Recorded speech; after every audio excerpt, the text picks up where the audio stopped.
Fue durante una cena familiar cuando mi tía Margaret preguntó qué planeaba hacer después de la secundaria. Mi hermano menor ya había hablado durante 20 minutos sobre sus planes universitarios y todos asentían orgullosos. Cuando ella se volvió hacia mí, casi como una ocurrencia tardía, el tono cambió completamente. Dijo algo sobre programas de 2 años, sobre ser práctica, sobre no todos estando hechos para lo académico. Mi madre no dijo nada. Mi padre siguió comiendo. Nadie corrigió la suposición. Yo solo asentí y moví la comida en mi plato, sintiendo cómo cada segundo de silencio confirmaba lo que ya creían de mí. Lo que no sabían no era impresionante, era solo algo que aún no le había contado a nadie. Siempre había sido así. Desde que tenía memoria, mi hermano era el inteligente.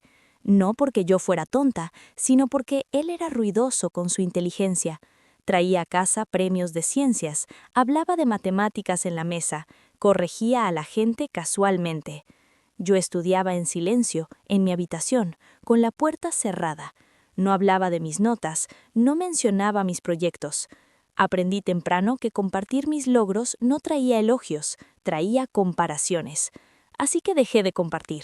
Me volví invisible de la manera más segura posible. Y durante años eso funcionó. Me protegía. Pero también significaba que cuando llegó el momento de pensar en la universidad, nadie realmente me veía como alguien que iría lejos. Había un sobre en mi mochila que llevaba 3 días ahí. No lo había abierto frente a nadie. Los comentarios empezaron sutiles. Un primo dijo que las chicas no necesitan títulos STEM, que desgastan a las personas, que es mejor casarse con alguien que los tenga. Mi abuela mencionó que la universidad comunitaria era asequible y cercana. Mi tía Jessica sugirió secretariado médico como una carrera estable. Nadie dijo directamente que yo no era lo suficientemente inteligente, pero nadie tampoco preguntó a qué escuela se estaba aplicando. La suposición estaba en cada conversación, en cada pausa. Mi hermano tenía reuniones con consejeros, visitas a campus, conversaciones sobre ayuda financiera. Yo tenía silencio. Y honestamente, al principio me dolió, pero luego me di cuenta de algo. Ellos no estaban prestando atención, y eso significaba que yo podía hacer lo que quisiera sin que nadie me cuestionara. Esa libertad se sentía extraña, pero también se sentía como la primera vez que podía respirar. Pasé meses estudiando para el SAT de maneras que nadie notó. Me despertaba a las 5 de la mañana, practicaba durante 1 hora antes de la escuela. Me quedaba despierta después de que todos se durmieran, trabajando en problemas de matemáticas bajo la luz de mi escritorio. Tomé el examen un sábado lluvioso en una escuela secundaria al otro lado de la ciudad. No le dije a nadie. Cuando llegaron los resultados, los abrí sola en mi habitación. 1580. Mi corazón latía tan fuerte que casi no podía leer el número correctamente. Lo leí 3 veces. Luego lo guardé en un cajón. Unas semanas después, mi hermano obtuvo sus resultados. 1200. Mis padres lo celebraron. Dijeron que era un buen resultado sólido. No mencioné el mío. Sabía que si lo hacía, de alguna manera lo convertirían en algo sobre él. O peor, no me creerían. Las aplicaciones universitarias fueron algo que hice completamente sola. No pedí ayuda con los ensayos, no pedí revisiones de cartas de recomendación. Solicité a lugares que sonaban imposibles porque nadie sabía que lo estaba haciendo, así que nadie podía decirme que no lo intentara. Stanford, MIT, Yale, Princeton, Northwestern, Johns Hopkins.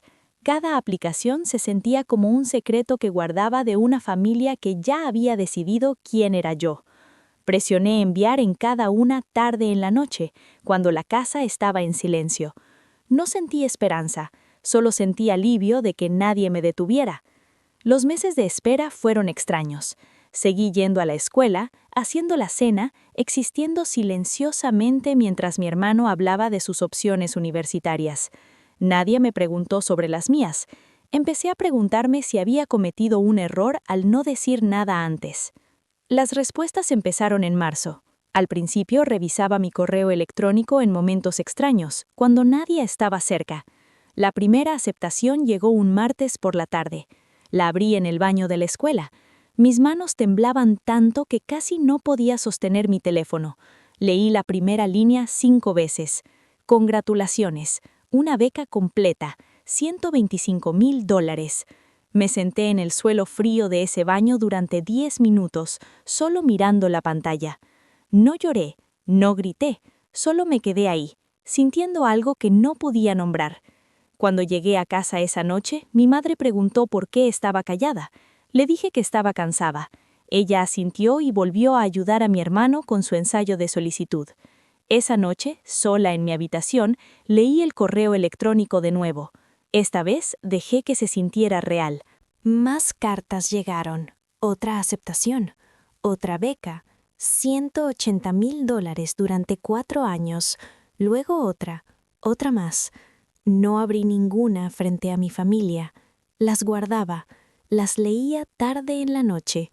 Dejaba que la información se asentara en algún lugar profundo que nadie más podía tocar. Había algo poderoso en mantenerlo en secreto, como si el momento en que lo dijera en voz alta, alguien intentaría quitármelo o hacerlo más pequeño. Así que no dije nada. Mi hermano finalmente decidió su universidad, una escuela estatal decente a 2 horas de distancia. Hubo una cena de celebración, pastel, fotos, publicaciones en redes sociales. Yo sonreí en las fotos. Nadie preguntó dónde iría yo. Creo que asumieron que aún estaba averiguándolo, o que iría a la universidad comunitaria local como mi tía había sugerido meses antes. La pregunta finalmente llegó en abril. Estábamos todos en la sala y mi tía Margaret mencionó casualmente que debería empezar a buscar trabajos a tiempo parcial para el verano, para ahorrar para la escuela o lo que fuera que terminara haciendo. La forma en que lo dijo, como si mi futuro fuera un espacio en blanco que llenarse más tarde con algo pequeño y manejable. Mi hermano estaba en el sofá, hablando con mi padre sobre configuraciones de dormitorio. Mi madre estaba en su teléfono y yo estaba ahí, sintiendo el peso de cada sobre de aceptación apilado en el cajón de mi escritorio arriba. No planeaba decirles, no así, pero algo en la forma en que ella dijo, lo que sea que termines haciendo, hizo que algo dentro de mí se quebrara silenciosamente, no con enojo, solo con agotamiento. Así que dije, muy calmadamente, que ya había decidido a dónde iba. La habitación no se quedó en silencio de inmediato. Mi tía rió un poco como si hubiera dicho una broma. Preguntó a dónde, con ese tono que usas cuando asumes que la respuesta será algo cercano y seguro. Dije el nombre de la universidad. La sala se quedó en silencio entonces. Mi hermano me miró. Mi madre bajó su teléfono. Mi padre dejó de hablar. Margaret parpadeó. Preguntó si había dicho eso correctamente. Repetí el nombre. Luego, porque el silencio se sentía demasiado pesado, mencioné la beca, la cantidad. Todavía nadie dijo nada. Finalmente, mi hermano preguntó cuándo había aplicado. Le dije que había aplicado a 6 escuelas. Había entrado en 5. 3 ofrecieron becas completas. Una ofreció admisión anticipada con honores. Había elegido la que se sentía correcta. No sonó como presumir, sonó como confesar algo que había estado cargando sola durante demasiado tiempo. Mi madre fue la primera en hablar.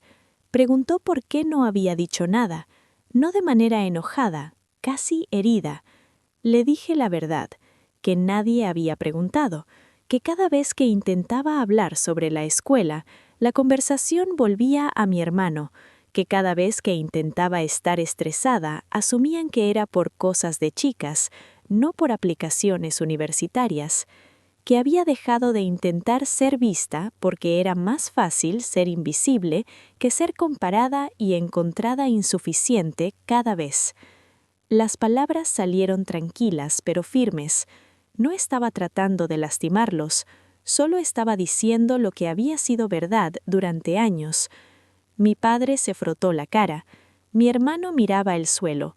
Margaret murmuró algo sobre no saber, pero la forma en que lo dijo se sentía hueca.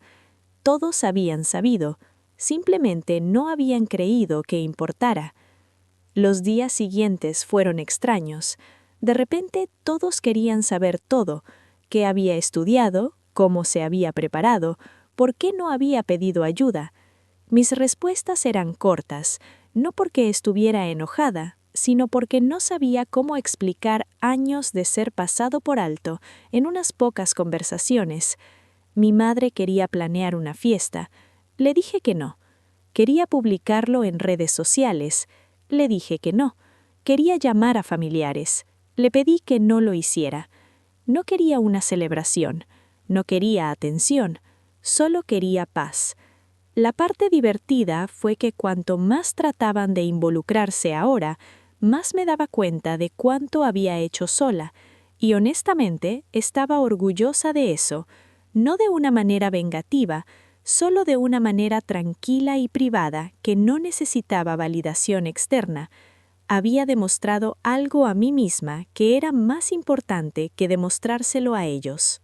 El verano antes de irme a la universidad fue el más tranquilo que había tenido en años. Trabajé medio tiempo, ahorré dinero, empaqueté lentamente. Mi familia intentó reconectarse de maneras pequeñas. Mi padre hacía más preguntas, mi madre compraba cosas para mi dormitorio, mi hermano dejó de hablar sobre su escuela tanto. Aprecié los esfuerzos, pero algo había cambiado. No podía fingir que los años de duda no habían sucedido. No podía fingir que no había tenido que demostrarme a mí misma en completo aislamiento. Los amaba, pero también sabía que mi vida funcionaba mejor sin su aprobación. Esa realización no se sintió amarga, se sintió liberadora. Me había construido algo desde cero, sin permiso, sin aliento, y ahora era completamente mío. Nadie podía quitármelo, nadie podía hacerlo más pequeño. Era mío de maneras que solo yo entendía. Me fui a la universidad en agosto. El dormitorio era pequeño, luminoso y silencioso.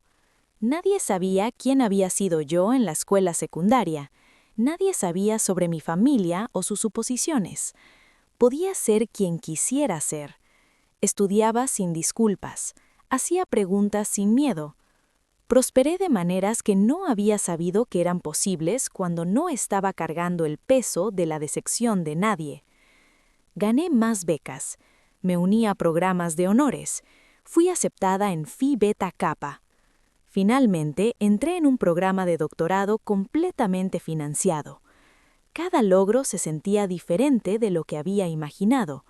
No se sentían como venganza, se sentían como respirar, como finalmente estar en un espacio donde mi existencia no era un signo de interrogación, sino un hecho.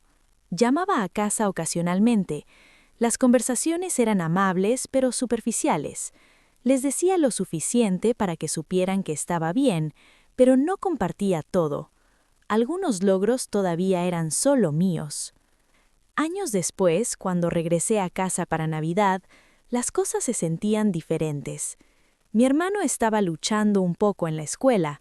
Mis padres estaban estresados por dinero. Margaret preguntó qué estaba haciendo ahora, y cuando le dije sobre el doctorado, sobre el salario de 6 cifras que me habían ofrecido después, sobre las publicaciones y el trabajo de investigación, ella asintió lentamente. Dijo que siempre había sabido que era inteligente. Sonreí educadamente y no la corregí, porque la verdad era que no importaba si ella lo había sabido o no. Yo lo había sabido, y eso había sido suficiente.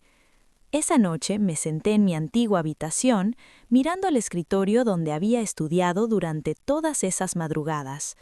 El cajón donde había guardado esas primeras cartas de aceptación todavía estaba ahí. Lo abrí. Los sobres estaban doblados y suaves por el tiempo. Los sostuve por un momento, sintiendo el peso de lo que había significado mantenerlos en secreto. Luego los volví a poner y cerré el cajón. No necesitaba guardarlos más. La chica que los había escondido ya no vivía aquí. Había crecido en alguien que ya no necesitaba esconderse. Ahora, cuando la gente pregunta cómo llegué a donde estoy, no cuento la historia completa. Digo algo sobre trabajo duro, sobre becas, sobre suerte. Dejo fuera las partes sobre ser invisible, sobre probarme a mí misma en silencio, sobre aprender que mi valor no dependía de si alguien más lo veía. Esas partes son privadas, son mías, y no necesitan ser explicadas o validadas. Mi vida funciona mejor sin su aprobación, no porque sea amarga, sino porque construí algo real sin ella, algo que nadie puede quitarme. Y cuando me acuesto por la noche en mi apartamento tranquilo, a 1000 millas de donde crecí, no pienso en lo que podrían haber dicho o hecho diferente. Pienso en la chica de 16 años sentada en el piso frío de un baño escolar, leyendo su primera carta de aceptación completamente sola. Y desearía que pudiera decirle que todo lo que viene después, cada momento silencioso de duda y esfuerzo, valió la pena. No por cómo termina, sino por quién se convierte.